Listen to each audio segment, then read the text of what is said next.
খাওয়া থেকে দূরে রাখা, শয়তানের ওয়াসওয়াসা থেকে নিজেকে সরিয়ে রাখা। আল্লাহ পাক এই মুত্তাকি বানাবার জন্য রোজা দিয়েছেন। তাই আমি আশাবাদী সবাই রোজা রাখবেন, আল্লাহর শরীয়তের বিধান পালন করবেন। আল্লাহর ওলি দরবারে আসছেন যে আল্লাহ পাক মুজাদ্দিদুজ্জামানকে ওলি বানিয়েছেন, মুজাদ্দিদ করেছেন, আমিরের শরিয়ত করেছেন, মাহিয়ুস সুন্নাহ করেছেন, সেই আল্লাহর বিধান রমাদান জানার হুকুম পালন করে দাদা পীরকে এত বড় ওলি হয়েছেন। সেই আল্লাহর নেক বান্দার দরবারে আসছি যে আল্লাহর বিধানকে অমান্য করে আসি, কোনোদিন আমরা আল্লাহ পাকের নৈকট্য হাসিল করতে পারবো না। তাই আমাদের জন্য উচিত রমাদান শরীফে রোজা রাখা। এবং দরবার শরীফে আপনারা বিগত দিন ধরে দেখে আসছেন লক্ষ লক্ষ মানুষের একসঙ্গে জমায়েত, এটা তারা নজির একটা, এত লক্ষ মানুষের একসঙ্গে একটা মানে 5 ওয়াক্ত ফজর থেকে, জোহর থেকে, আসর থেকে, মাগরিব থেকে, ঈশা থেকে, এই যে লক্ষ লক্ষ মানুষের জামায়াত, এটা একটা আনন্দ।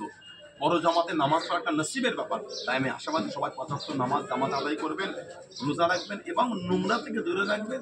এবং এই বরকতের মাসে এসে এখান থেকে খালেজ দিলে তওবা করে যান, আর জীবনে নোংরা কাজে আমায় নিয়ে যেতে হবে না।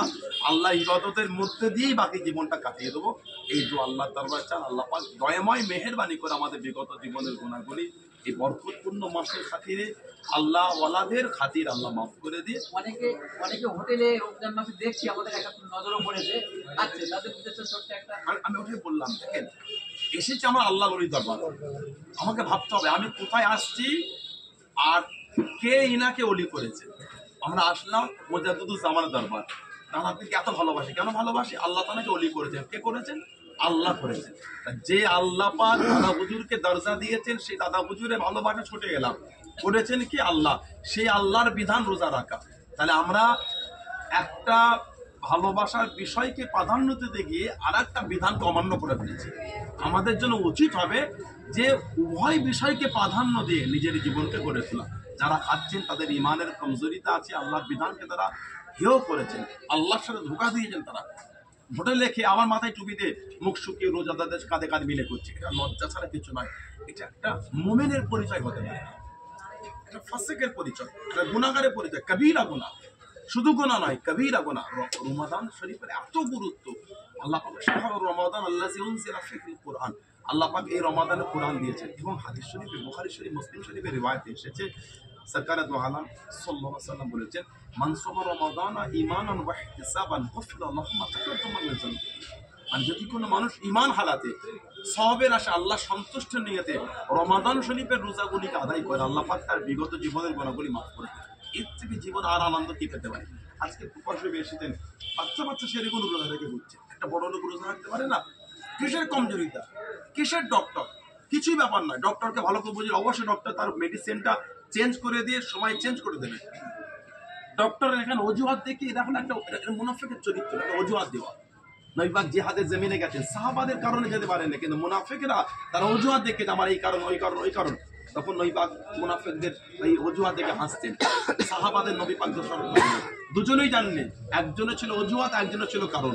আজকে যারা শরীর খারাপ মিথ্যা অজুহাত দেখে রোজা ভঙ্গ করছেন, তারা কিন্তু সেই নোংরা কাতারে পড়ে যাচ্ছে। তাই আমি তাদের কাছে আশাবাদী, খালেজ দিলে তওবা করে রমাদান শরীফের হুকুম আদায় করে রোজা রাখেন। আল্লাহ পাক রোজাদারদের জন্য জান্নাতের একটা দরওয়াজা, রায়হান দরওয়াজা জান্নাত আমার রোজাদারদের জন্যই বানিয়েছেন। এর থেকে আর কি আছে যে রোজাদারদের এত প্রাধান্য, এত গুরুত্ব, এত মর্যাদা। তাই ওলি দরবারে এসেছেন যিনি বাংলা নয়, ভারত উপমহাদেশে, ভারত উপমহাদেশ নয়, এশিয়া উপমহাদেশে, Kabul, Kandahar, Badakhshan, Uzbekistan, Bukhara, বিভিন্ন জায়গায় তিনি আহলে সুন্নাত ওয়াল জামাতের খেদমত করেছেন, শরীয়তের বিধান নিয়ে ছুটে গেছেন, রক্ত পানি করে ফেলেছে আল্লাহর দ্বীনকে কায়েমের জন্য। 800 মাদ্রাসা, 1100 মসজিদ যিনি কায়েম করেছেন, সেই মহান ব্যক্তি, সেই মুজাদ্দিদুজ্জামান, সে আমিরের শরিয়াত, কুতুবুল আলম, মাহিয়ুস সুন্নাহ, আব্দুর রাহিম মারুফ মোহাম্মদ আবু বকর সিদ্দিক রাহমাতুল্লাহ আলাইহির দরবারে এসেছি। ইনশাআল্লাহ আমরা সেই চিন্তা ভাবনা নিয়ে জীবনটা গড়ে তুলব, যেই খিদমত মুজাদ্দিদুজ্জামান দিয়েছেন, ওই চিন্তাধারা নিয়ে তানার মুরিদ, তানার মুহিব্বিন, তানার ভালোবাসা মানুষ, সেই রাস্তায় ইনশাআল্লাহ চলে আল্লাহ আল্লাহ রাসূলকে খুশি করব, আল্লাহ আল্লাহ রাসূলের ভালোবাসা। ইফতার এবং তারাবি এখানে যে যত বড় হচ্ছে, এটা আপনি আর ভারতবর্ষে অন্য কোথাও দেখেছেন? আমি আমার জ্ঞানে আমি দেখতে হয়তো হতে পারে, বাট আমার নলেজ নাই। আমি তো মানে সব জায়গার নিউজ তো আমি রাখি না, হয়তো হতে পারে, বাট আমার জ্ঞানে আমি দেখতে পাইনি। আমি এটা বলতে পারি যে ফুরফুরা শরীফ এবছর ভারতবর্ষের সর্ববৃহৎ ইফতার এবং তারাবির নামাজ বলতে পারেন, বাট আমি অন্য হয়তো আমার অজানা মাঝে হতে পারে, কেউ যদি তথ্য দেন হয়তো অনেকে আমাদের এই বক্তব্যগুলো কিছু নোংরা লোক আছে, তারা নোংরা ভাবে মিসগাইড করে লোকের কাছে। আমি তাদেরকে বলবো, দেখেন একটা মানুষের কোনো বক্তব্য উপস্থাপনকে যদি বিরোধী করতে হয় সেটা নোংরা ভাবে না, ভালোভাবে করা যায়। তাই আমার জানা মতে নাই, হয়তো থাকতে পারে, কেউ যদি থাকতে পারে আমাকে বলবে, আমি আমার ভুল সংশোধন করে নেবো। বাট আমি বললাম নাই বলে এটাকে নিয়েই নোংরাভাবে সমাজে প্রচার করা, আমার মনে হয় এটা তাদের জন্য হীন মানসিকতা পরিচয় দেওয়াই বলে আমি বলবো। আপনাদের ভালোবাসা।